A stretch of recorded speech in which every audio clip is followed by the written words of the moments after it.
ইফতার কিংবা বিকেলের নাস্তার জন্য খুবই কমন কিন্তু জনপ্রিয় একটা রেসিপি হচ্ছে স্প্রিং রোলের রেসিপি।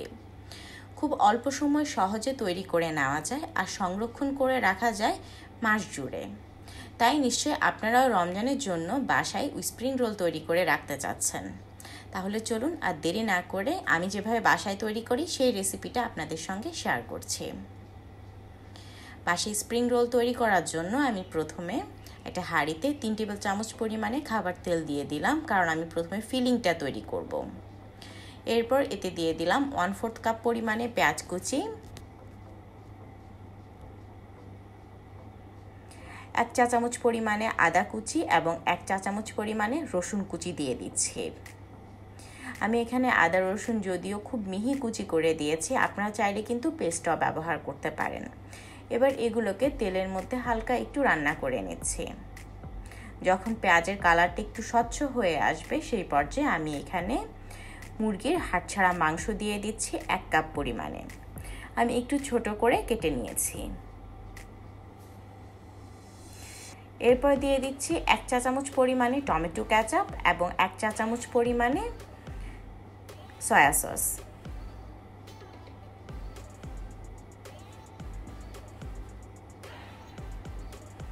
এবার এই মাংসগুলোর সঙ্গে সবগুলো উপকরণকে খুব ভালোভাবে মিশিয়ে নিব। মিশিয়ে নিয়ে মোটামুটি 2-3 মিনিটের জন্য এটাকে এর মধ্যে রান্না করে নেব। অর্থাৎ যে মশলা আর কেচাপগুলো আছে এর ফ্লেভারটা যেন চিকেনের মধ্যে চলে আসে। 2-3 মিনিট রান্না করার পর এখানে আমি আরও অ্যাড করে দিলাম 1 কাপ পরিমাণে আলু কুচি, একটু চিকন লম্বা করে কুচি করে নিয়েছি। তারপরে দিয়ে দিচ্ছি 1/2 কাপ পরিমাণে গাজর কুচি,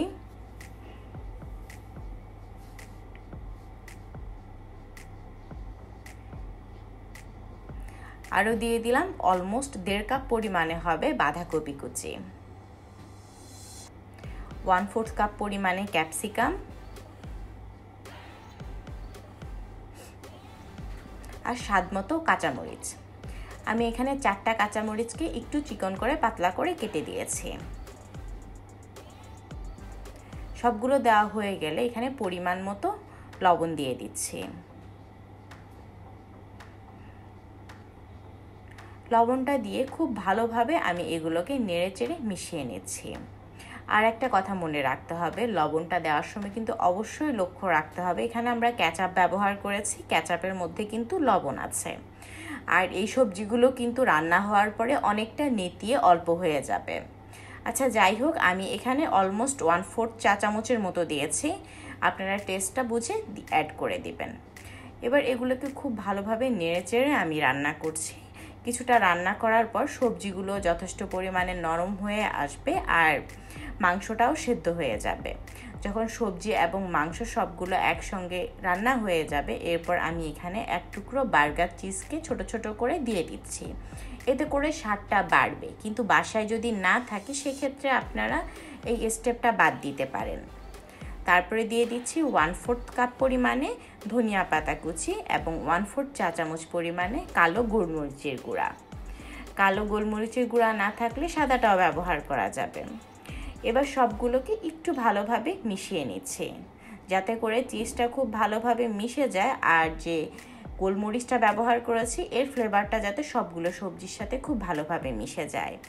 সব কিছু ভালোভাবে মেশানো হয়ে গেলেই কিন্তু আমাদের স্প্রিং রোলের ফিলিংটা তৈরি। এরপর আমি এখানে স্প্রিং রোলের জন্য শিট ব্যবহার করছি, যদিও আমি এই শিটগুলো বাইরে থেকে কিনে নিয়ে এসেছি, কারণ রমজানের সময় যেহেতু আমরা অনেক তৈরি করি সেক্ষেত্রে বাসায় অনেক সময় শিট তৈরি করে বানাতে গেলে একটু হ্যাসেল ফিল হয়। তারপরে আপনারা কেউ যদি বাসায় শিট তৈরি করে স্প্রিং রোল বানাতে চান সেই ক্ষেত্রে রেসিপিটা কিন্তু আমার চ্যানেলে দেওয়া আছে, লিঙ্কটা আমি ডেসক্রিপশন বক্সে দিয়ে দিব, আপনারা চাইলে দেখে নিতে পারেন। একটা স্প্রিং রোলের শিট নিয়ে নিলাম এবং এর মাঝখান বরাবর কিছুক্ষণ আগে তৈরি করে রাখা ফিলিংগুলোকে দিয়ে দিয়েছি। আরেকটা বিষয় একটু লক্ষ্য রাখবেন, ফিলিংগুলো একটু ঠান্ডা করে তারপরে স্প্রিং রোল বানানো শুরু করবেন। এরপর এর চারপাশে আমি একটু ময়দা আর পানিকে গুলিয়ে লাগিয়ে দিচ্ছি। এক্ষেত্রে আসলে খুব সিম্পল একটা রেসিপি। 2 টেবিল চামচ ময়দার সঙ্গে 1 টেবিল চামচ পানি মিশিয়ে নিলেই কিন্তু এরকম আঠা তৈরি হয়ে যায়। যেটা এই ধরনের স্প্রিং রোলকে সিল আপ করতে খুব সাহায্য করে। আর স্প্রিং রোলের ফোল্ডিংটা আসলে কম বেশি আমরা সবাই জানি, তারপর আমি যেভাবে করি আপনাদের সঙ্গে শেয়ার করছি। আপনারা একটু ভালোভাবে লক্ষ্য করলেই বুঝতে পারবেন যে আমি কিভাবে করি। আর ফোল্ডিংয়ের সময় অবশ্যই চেষ্টা করবেন একটু চেপে চেপে করতে, এক্ষেত্রে শেপটাও সুন্দর আসে আর ভাজার পরে স্প্রিং রোলগুলো দেখতে সুন্দর লাগে।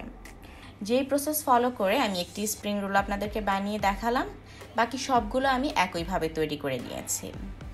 এবার আপনারা চাইলে এগুলোকে একটা জিপলক ব্যাগের মধ্যে ঢুকিয়ে ডিপ ফ্রিজে মোটামুটি সংরক্ষণ করতে পারবেন 1 মাসের জন্য। আর যদি আপনারা ভেজে নিতে চান সেই ক্ষেত্রে কিন্তু একদমই উত্তপ্ত গরম তেলে কখনো স্প্রিং রোল ভাজতে যাবেন না। হালকা গরম তেলে এগুলোকে ভেজে নেবেন একটু সময় নিয়ে নেড়ে চেড়ে। এতে করে কি হবে, স্প্রিং রোলের বাইরের আবরণটা বেশ ক্রিস্পি হবে আর এগুলো দেখতেও সুন্দর লাগবে।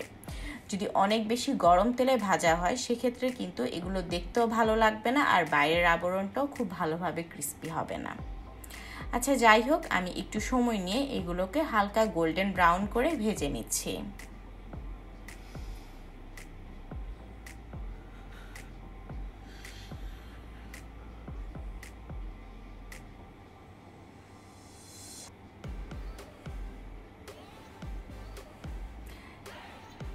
স্প্রিং রোল ভাজা হয়ে গেছে, এবার আমি পরিবেশনে চলে যাচ্ছি।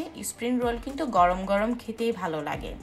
সবসময় এগুলোকে গরম গরম পরিবেশন করবেন আর পছন্দের যে কোনো একটা কেচাপ সাথে রেখে দিবেন।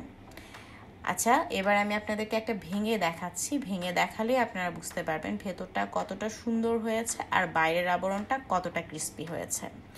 অবশ্যই বাসায় এই রেসিপিটা ফলো করে একবার বানিয়ে নেবেন। আমি আসলেই বলছি আপনাদের সবার অনেক ভালো লাগবে। ধন্যবাদ সবাইকে। আবারও ফিরে আসবো নতুন ভিন্নধর্মী কোনো আয়োজন নিয়ে। আজকের জন্য আল্লাহ হাফেজ। সবাই ভালো থাকবেন, সুস্থ থাকবেন আর নিজের জন্য, নিজের পরিবারের জন্য আর সবাইকে সুস্থ রাখার জন্য অবশ্যই বাসায় থাকবেন। Stay home, stay safe.